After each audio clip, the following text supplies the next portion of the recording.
Inch by inch, row by row, gonna make this garden grow. All it takes is a rake and a hoe and a piece of fertile ground. Inch by inch, row by row, someone bless these seeds I sow. Someone warm them from below till the rain comes tumbling down.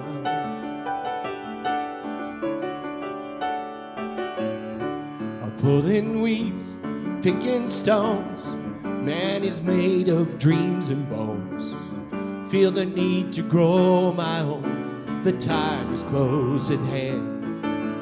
Grain for grain, sun and rain, find my way in nature's chain. Tune my body and my brain to the music from the land.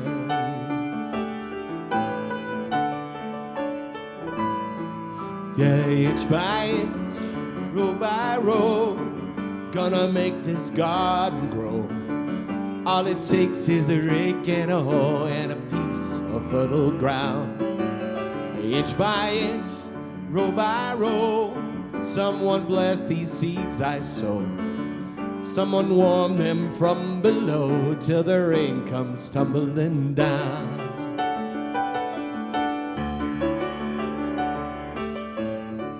Plant your rows straight and long, temper them with prayer and song.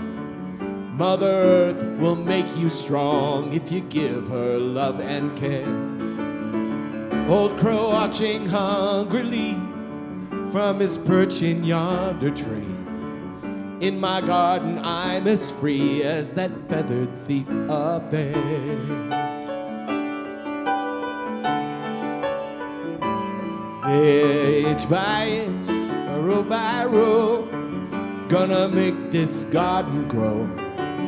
All it takes is a rake and a hoe and a piece of fertile ground. Inch by inch, row by row, someone bless these seeds I sow. Someone warm them from below till the rain comes tumbling down.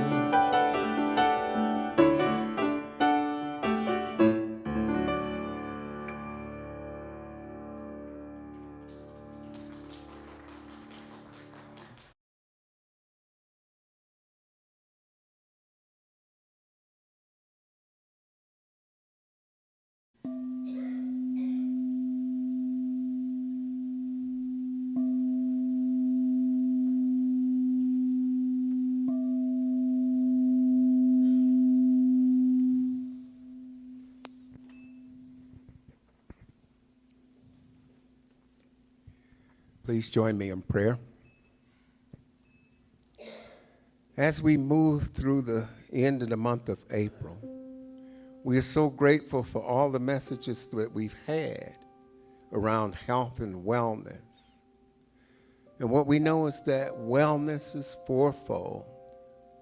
It involves our physical being, our mental and emotional being, and our spiritual well-being.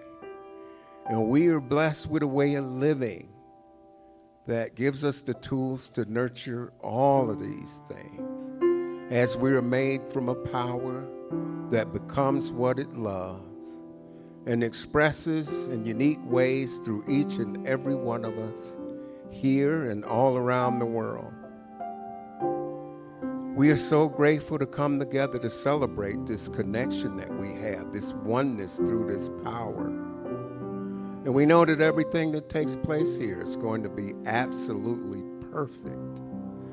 I am so grateful for everyone who's come here to make this service come together smoothly, to contribute to each and everyone's well-being who is here, with hearts filled with love and service.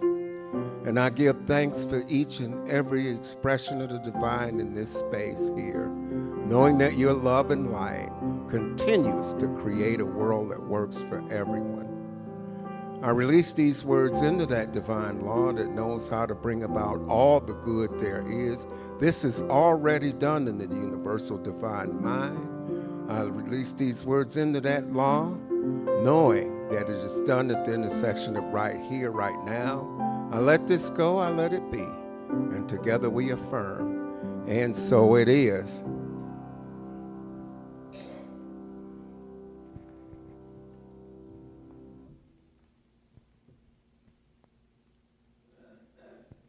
Our first words of inspiration for today come from Mark Nepo.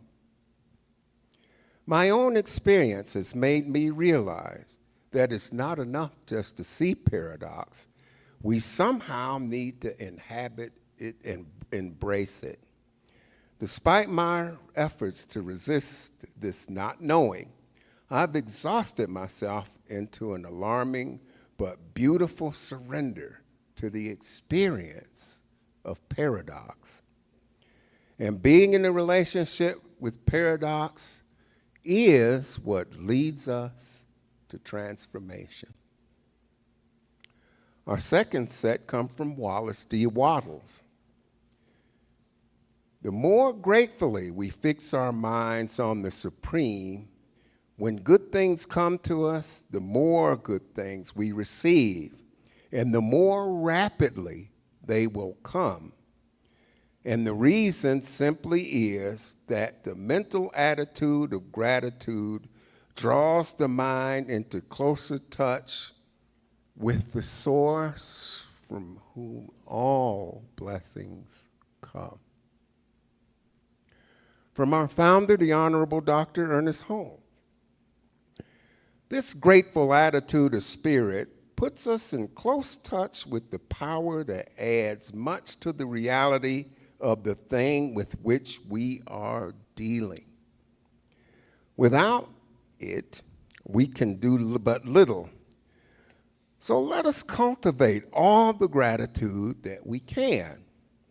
In gratitude, we will send our thoughts out into the world, and as it comes back, it will come laden with the fruits of the Spirit.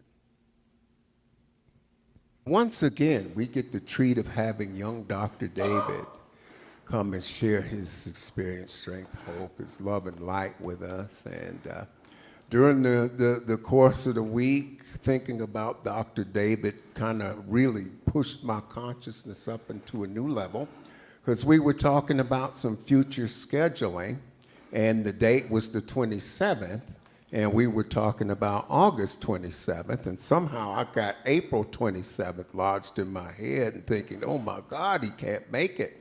So I prepared a talk. And when he come walking through the door, I was just like, yeah, man. He is here, he's back to share his brilliance, and the cat's out the bag. He's going to be here on a future date, too. Come on up, young Dr. David. Thank you. Bless you. Thank you, thank you, thank you. Well, hello, welcome back. After our 420 Easter, you decided to come back. That's a very good thing. What a joy to be with you, as always. And Russell and Ken and Travis and the whole New Dawn team, thank you for all that you do for continuing to serve this beautiful community.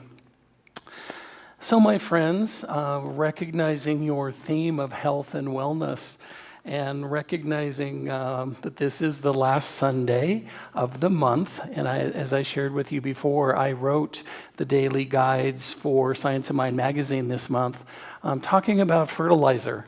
Yes, it's true. God is in the fertilizer, fertilizing our future. And so we'll talk a little bit about that as well. As Russell said, that's an important part of our spiritual health and well-being. And, as I've shared with you before, I spent a fair amount of time in academia and continue to as I teach at Metro State. And one of the things that I appreciated when I was working on my PhD, my work is the intersection of leadership and spirituality. And so my dissertation looked at specifically corporations and the leaders of corporations who identify as religious or spiritual. So, we know about the affiliation with Chick-fil-A and Christianity. We know about the affiliation of Domino's and Catholicism. We know about the affiliation of Marriott hotels and Mormonism, right? If you've ever spent a night in a Marriott hotel anywhere in the world, there is a Bible, as there are in many hotels, and there's a Book of Mormon. So that is what I looked at, kind of the pros and the cons of that from a business perspective as well as a spiritual perspective. And of course, this past week, with the passing of Pope Francis, he wasn't on the scene when I was doing my work, and I continue to follow him and explore his work from a place of admiration, from a place of deep respect and tremendous courage. So I wanted to spend some time today diving into that, and through that lens of Pope Francis and what that intersection of religion and spirituality looks like and looked like. I don't know, like you, I learned a whole lot from the movie Conclave about what the Catholic Church is going through. I can't say I'm an expert by any stretch in any piece of Catholicism. And, these cardinals show up, they vote until Spirit moves them, and somebody gets a supermajority of 2/3 of the voting cardinals, and that person then becomes the next pope, the next person to sit on the throne of Peter. And it's just amazing to me that when we look at that this person is then in charge, literally in charge, of 1.4 billion Catholics around the globe and their spiritual growth and development, as well as being a head of state. The Vatican is its own country. So the Vatican is the smallest country in the world. So this person is leading the church, sharing, all of the teachings of this magnificent tradition that has been around for millennia, as well as being a head of state, as well as being the Bishop of Rome, right? Like you would speak to a minister or a pastor or a priest or an imam, a clergy person. The Pope is also the Bishop of Rome. Now, I got to tell you, granted, we're very different traditions. I didn't learn how to do all that stuff in ministerial school. And I have to think that these guys and they are all guys, as you know, who have moved up through the ranks of the Roman Catholic Church, certainly have expertise in some and maybe a little bit of experience in all of the areas. And the other thing that just blows my mind, I don't know if you've been able to spend time in Rome, in St. Peter's at all, but one of the things that still sticks with me when I was there is, of course, an important part of the Catholic tradition is confession. And so they have confessionals lining the entire main floor of St. Peter's. And of course, they minister to the entire world. And so on each one of these confessionals, for whoever the priest is who is hearing the confessions in that particular booth that day, they have the languages that person speaks. So it would be Portuguese and Italian and Polish and Lithuanian, or whatever that looks like. And so many of these people who are in the top tier, the odds makers for being the next pope, speak 5 languages, speak 8 languages. And that is one of the things that I so deeply respect, is that the 100% person, in my humble opinion, no longer speaks just one language. You all are fluent in English. You're also fluent in spirituality. Some are fluent in other spoken languages. Some are fluent in the language of music. And so that's what I've been thinking about. And before recognizing, our little scheduling piece that we're working through now, I see this beloved showing up in his yellow and white, which of course are the papal colors. The Pope's flag is yellow and white. And I'm like, okay, I'm supposed to talk about the Pope today. So there you go. So that's what we're going to step into in just a moment. So I am a geek for all things ritual. I love weddings. I love funerals. I love baptisms. I love the attention to detail to make something magnificent for people. Some of you who were here a couple of weeks ago met my dear friends Larry and Chris Katzenmeyer. And today, some other beautiful friends are with us, Barbara and Paul Barrett, delightful, long-term, beautiful best friends of Rick's and myself. And Barbara and Paul held an 80th birthday party for Larry several years ago. And that is how they continue to show up in the world. Paul, among many other things, is the past president of the board of the Grand Junction Center for Spiritual Living. And Barbara, among many other things, is a licensed religious science practitioner and a certified chaplain. So that is how the Barretts are showing up in the world. And it's a delight and an honor to have you here today. Thank you. I got up at 1 o'clock in the morning and I watched the Pope's Mass for 4 hours.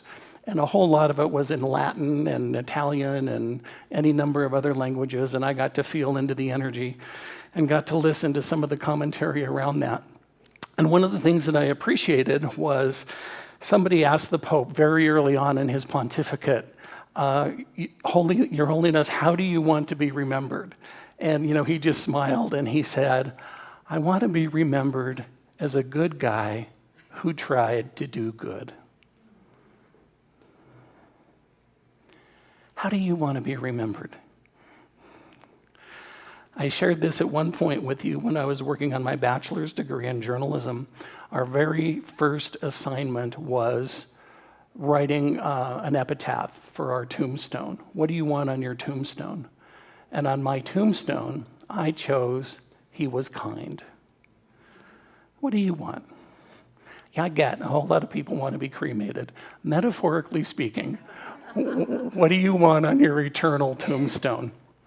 And what is that looking like and feeling like for you? A couple of other things that really spoke to me as I was learning more about Pope Francis is he became Pope in 2013. He had no inclination that any of that was going to happen, right? So he was a cardinal who was traveling to Rome to participate in the funeral for JP2, I think, John Paul II at the time. And and so they held the conclave and his name was percolating up and he respectfully declined. And it was when he stepped away from his fellow cardinals voting for him that they turned their vote to Joseph Ratzinger, who became Benedict XVI. And then when it was his turn in 2013, he had a round-trip ticket. He was going to fly back to Buenos Aires and keep doing what he was doing in Argentina. And when he came to the United States 2 years later for his first and only trip to become the only pope to address a joint session of Congress, it was a really powerful trip and an extraordinarily poignant moment. Here we had the Holy Father, the leader of the Catholic Church, addressing a joint session of Congress, and you might be familiar with the visual. The Vice President of the United States sits behind him as President of the Senate, and the Speaker of the House also sits behind him, whoever is speaking, him or her, as the leader of the House of Representatives. So who is sitting behind Pope Francis during his address to the U.S. Congress? Then Vice President Joe Biden, then Speaker of the House John Boehner, two very different political opinions and political views, and they both served as altar boys in a Catholic church in their youth and continue to identify as Catholic. And during that visit, whirlwind as it is for a leader, a head of church and a head of state, Pope Francis chose to host exactly one 1-hour meeting his entire visit in the United States. And he wanted to spend time with one of his fellow students, who was a student who he taught, not fellow student, a student, he was the teacher, and this was one of his favorite students. He scheduled a 1-hour meeting with this young man, and his same-sex partner. Now, this is 2015. And same-sex marriage would become legal in the United States that year after a ruling by the Supreme Court. And here is Pope Francis choosing to spend his time to send that message that LGBTQ people are worthy of his time and his connection. And you may have seen part of that interview. He was interviewed on an airplane. I facetiously was going to say Pope One, but he does not have his own plane. He flies commercial like the rest of the world. So it was actually an Alitalia jet, and a reporter asked him about gay priests and what was he going to do about it and how was he moving forward. And he said, I'm paraphrasing here, if they have love in their heart and they are doing their best to live the teachings of Jesus, this is not a paraphrase, this is a direct quote, who am I to judge? And that sent shockwaves around the world. So many people, this human being included, said, who are you not to judge? You're the Pope. I thought that was your job. And he's sending that message loud and clear for all of us. So pretty fascinating. The other thing that I learned through all of this coverage, just a couple more things. The first is that the Catholic Church provides health care for 25% of the people in the world. 25% of the billions of people in the world get their health care from the Catholic Church. So in addition to being a spiritual shepherd, in addition to being a head of state, you get to be a healthcare executive? What does that look like and feel like, right? From huge metropolises to minor rural areas. And every 25 years, the Catholic Church has a Jubilee year. So the last one was the turn of the century in 2000. 2025 is another Jubilee year. The Pope gets to decide what the focus of the Jubilee year is. And this year, 2025, Pope Francis invited us all into being pilgrims of hope. I love that. And my friends, that's what you are doing, whether you know it or not. You are pilgrims of hope. You're raising the vibration on the planet. Your energy, your consciousness, your music, your prayers, your words, your silence, you are offering hope to so many. So thank you for that. And again, as metaphysicians, we know that there are no mistakes.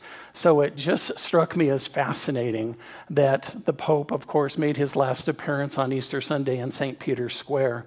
Then he passed on Easter Monday. And, honestly, I didn't know Easter Monday was a thing. I missed that memo somewhere along the line. Easter Monday is a holiday in more than 50 countries around the world.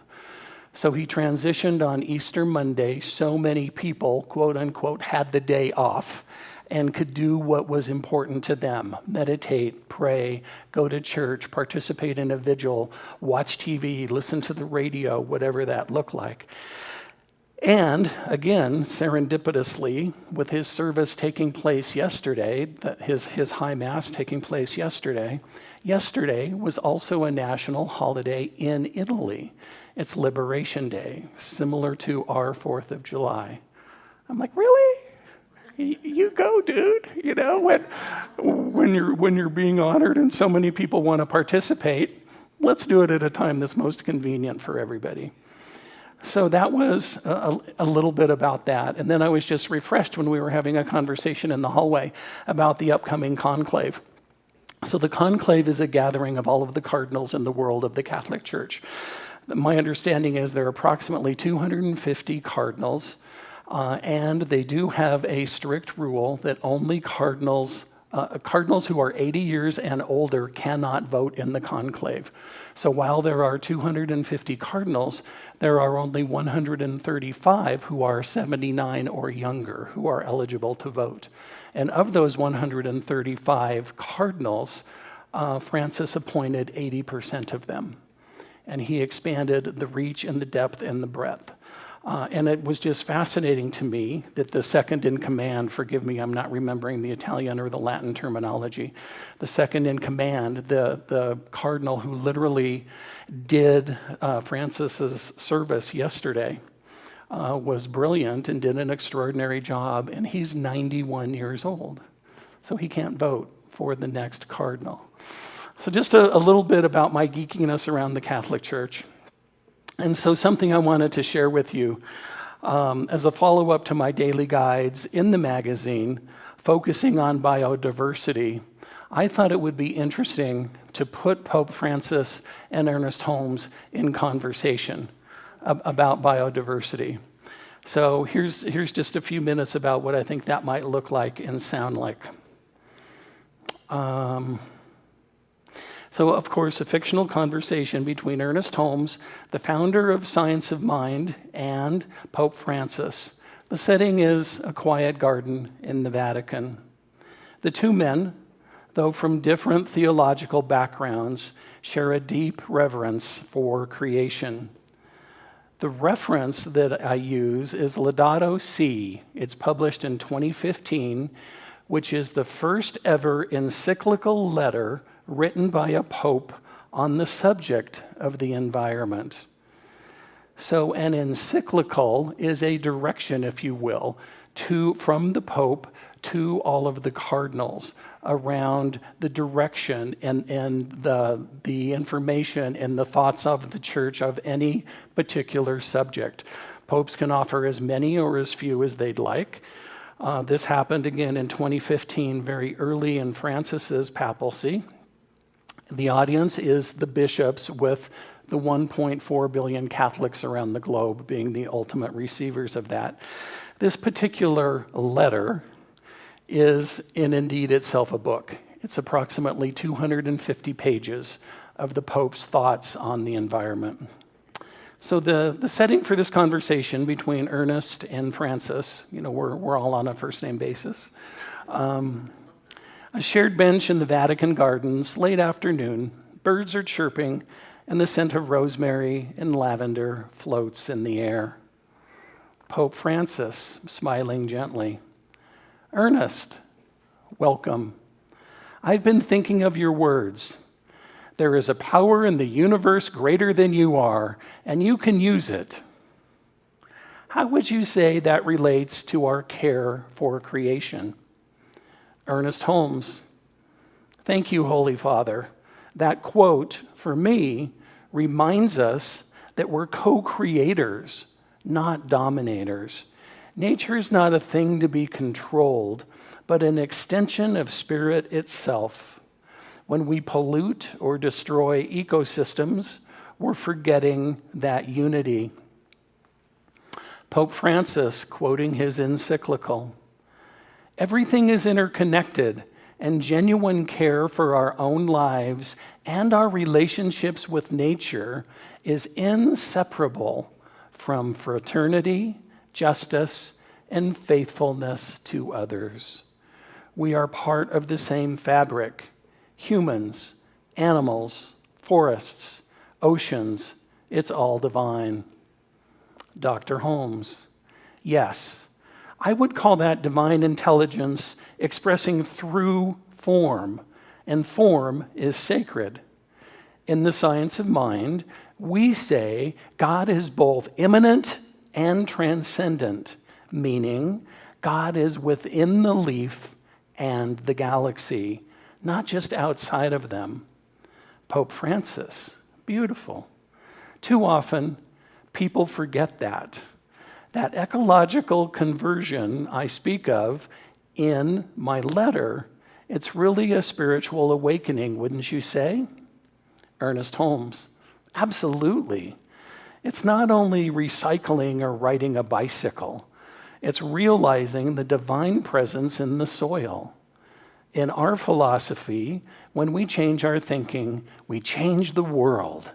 But I think we've left out the earth in that equation for too long. His Holiness. Yes, and we see the consequences in the cry of the earth and the cry of the poor. Again, quoting his encyclical, the earth herself burned and laid to waste, is among the most abandoned and maltreated of our poor. Ernest Holmes. That line moved me. It reminds me, we must not only pray, but we must also act. If Spirit flows through us, then our hands are Spirit's hands. Our choices, Spirit's choices. What would God plant if she were a gardener? Pope Francis, chuckling. Perhaps tomatoes to feed the people, and wildflowers to praise him. But yes, we are stewards, and in the end, stewardship is love, not duty, love. Ernest Holmes. Yes, love is the impulse of the universe, and when we love rightly, we cannot exploit. We collaborate with creation. We co-create. I believe this is the future of both religion and ecology, a spiritual ecology. Pope Francis. Then may our communities awaken to that, again quoting his letter, living our vocation to be protectors of God's handiwork is essential to a life of virtue. Let us pray that humanity returns to wonder. Ernest Holmes. And to oneness with Spirit, with each other, and with this precious earth. I know. They sit for a moment in silence, listening to the wind rustling through the olive trees, united in spirit and purpose. And so, my friends, the reading today for April 27th in Science of Mind magazine is The Sacredness of Trees. Every tree, every plant is an outpicturing of spirit. Ernest Holmes, Science of Mind. The best time to plant a tree was 20 years ago. The second best time is now. Trees are sacred symbols of life, strength, and connection. They sequester carbon, provide habitat, and anchor ecosystems. Reforestation projects like those led by the Greenbelt movement highlight the power of trees to heal the planet. Planting trees or protecting forests is a profound act of hope. Each tree represents a promise to future generations, a gift of life and balance. Today, find time to honor the trees around you. Plant one if you can, or simply appreciate their beauty and role in sustaining life. And I offer the affirmation, I honor trees as sacred expressions of spirit and guardians of balance. And so as I was thinking about this hodgepodge, this is a little peek into David's head. It's a busy place, but they like me here. So as I was looking about the intersectionality of the Pope making his transition, of what Ernest had to say about the love and care for our planet, about the invitation from my friends at Science of Mind magazine to write about fertilizing our future and what can we do to honor where we're at, as well as prepare for those who are coming after us. It was wonderful to be able to invite us all to gather and explore the sacredness of trees. So I was born into a family with two older brothers and my mom and dad. And I can remember just growing up, one of the first things in my consciousness is that my brother had his own tree in our front yard. Apparently that was a tradition in the Scottish custom. And one of Randy's godparents is a proud Scot. And so when he was born and my Aunt Sally participated in the baptism, she gifted my parents a tree in my brother's name. Well, my other brother and I didn't have Scottish grandparents, so we didn't have our own trees. And I wasn't sure I understood that. And then we decided to move. In 1969, we moved from Westminster to Broomfield. And I just remember, being this high, and there were conversations about, well, what do we do? Do we take the tree with us, or do we leave the tree, or do we tell the new buyers, or what do we do, and how do we handle this tree? And I'm 9, and I'm thinking, it's a tree. And so the decision was finally made to leave the tree because transporting would be dangerous. But then when we moved into our new house, my parents got 3 trees, the ages of all 3 of us. So we all were able to watch our own trees grow. And fast forward then, my mom made her transition in 1990. In addition to the headstone, as we've already spoken about, and a bench with our family name on it, I also had a tree planted right there, because as much as she loved Colorado, I always remember her saying, "Oh, honey, I'm too hot." So I planted a tree to offer her a little bit of shade. And here we are 35 years later, and it's really kind of a sweet little tree. And hopefully it gives shade to so many.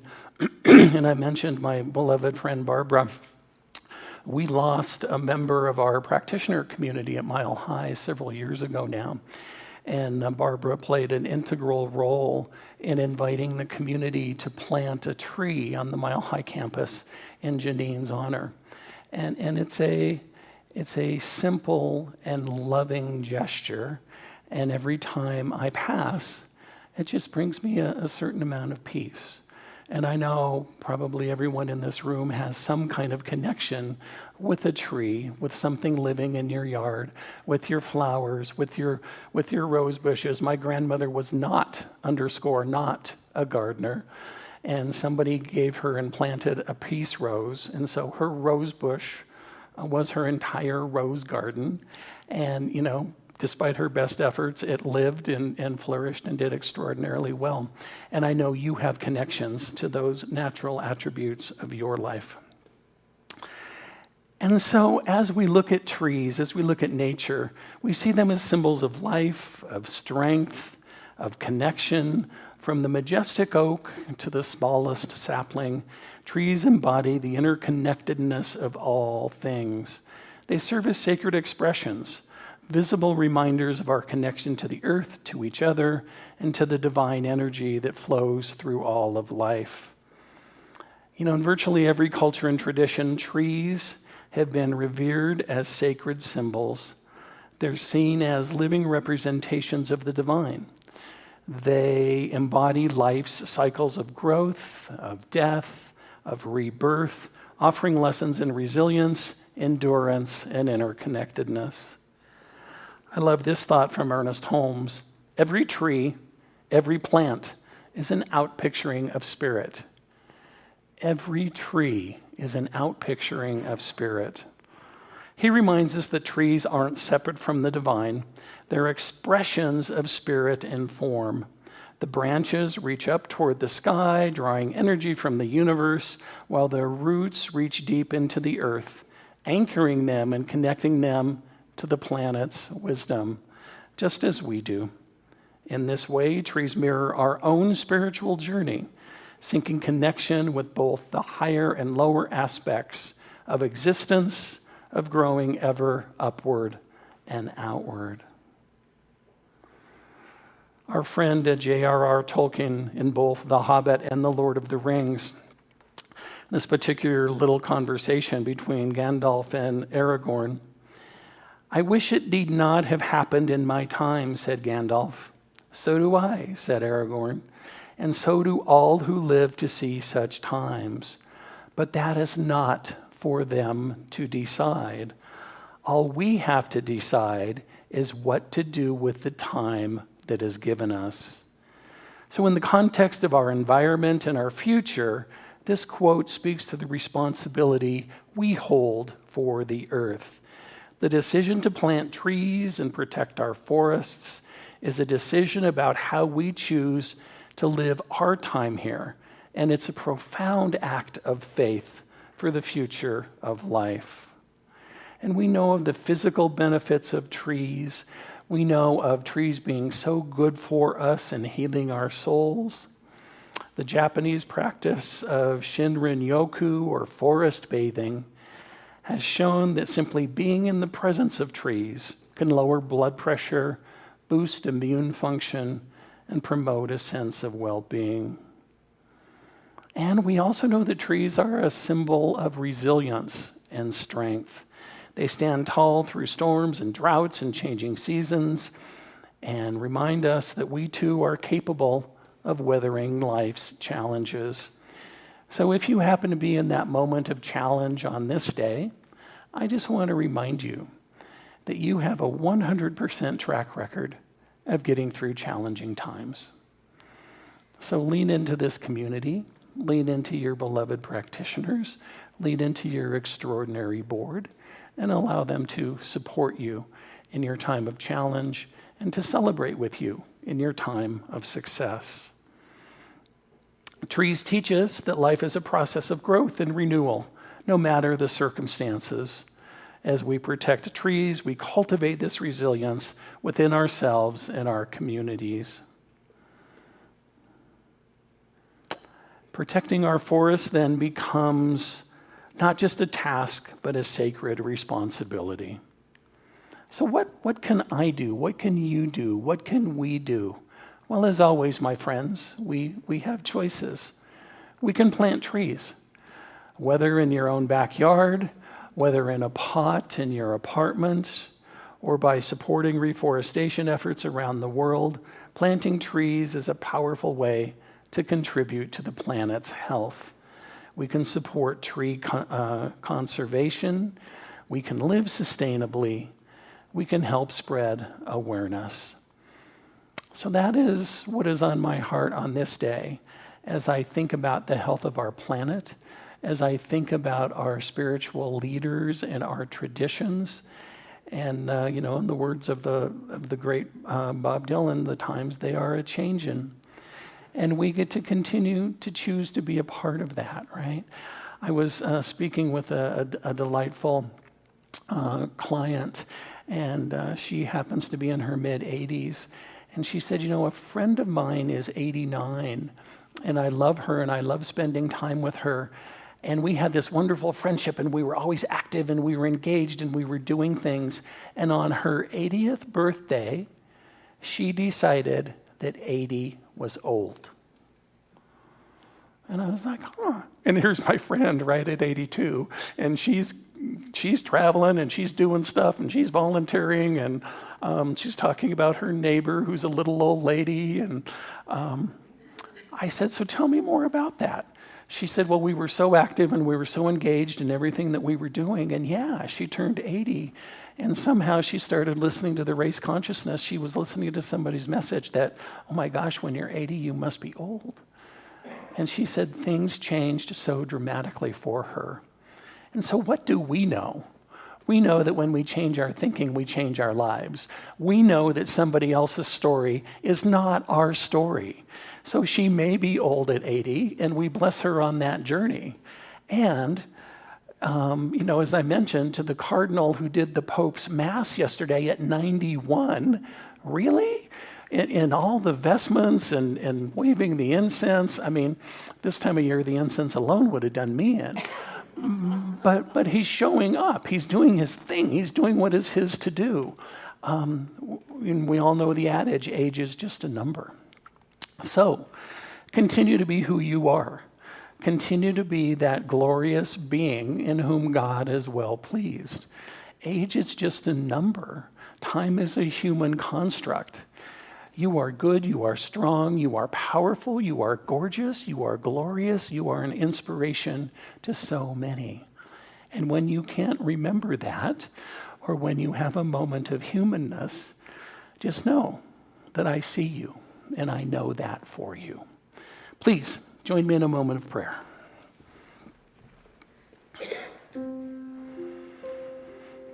Thank you, Spirit.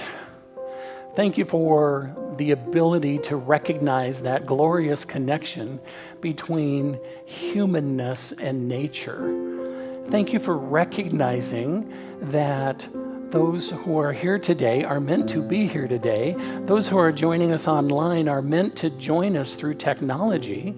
And those who are hiking and biking and golfing and resting are exactly where they are supposed to be, in communing with nature in the church of their choice. So I bless all expressions of worship. On this day, extraordinary nature that gives and gives and gives. For I know that when I step into the flowing river, that it will never be the same. And yet I take all that it offers this day, and I gently and humbly pass that along as my work in this world. And I say thank you. And as we move out of this sacred space, may we carry with us the wisdom of the trees.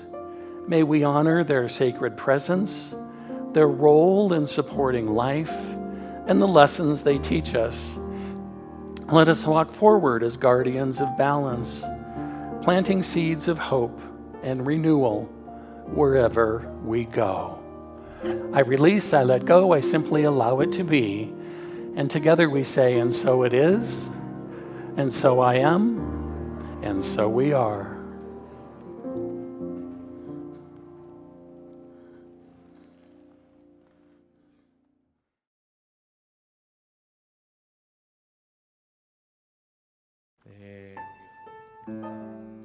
Take it away, King.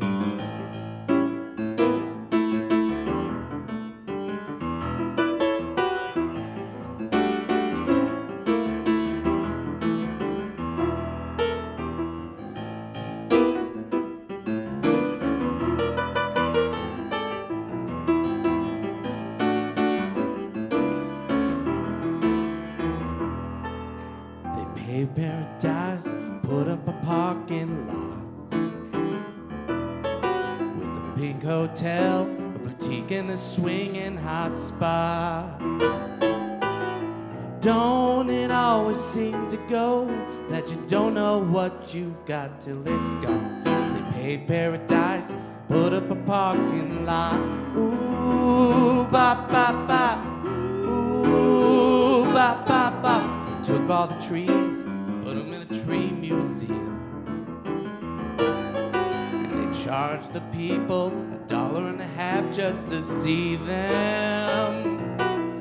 Oh, and it always seemed to go that you don't know what you've got till it's gone. Paved paradise, put up a parking lot.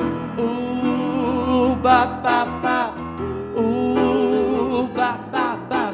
Hey, farmer, farmer, put away the DDT now. Give me spots on my apples and leave me the birds and the bees.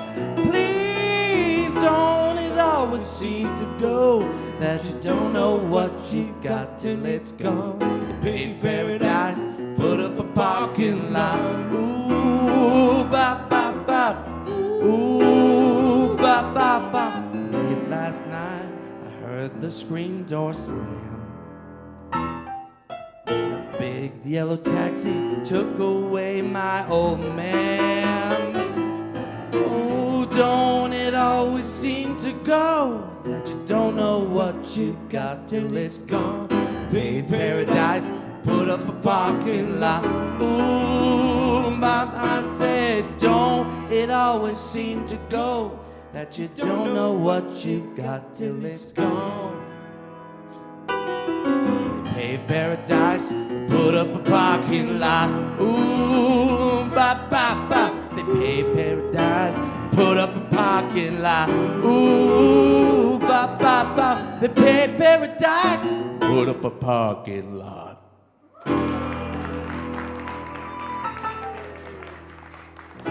Thank you, thank you.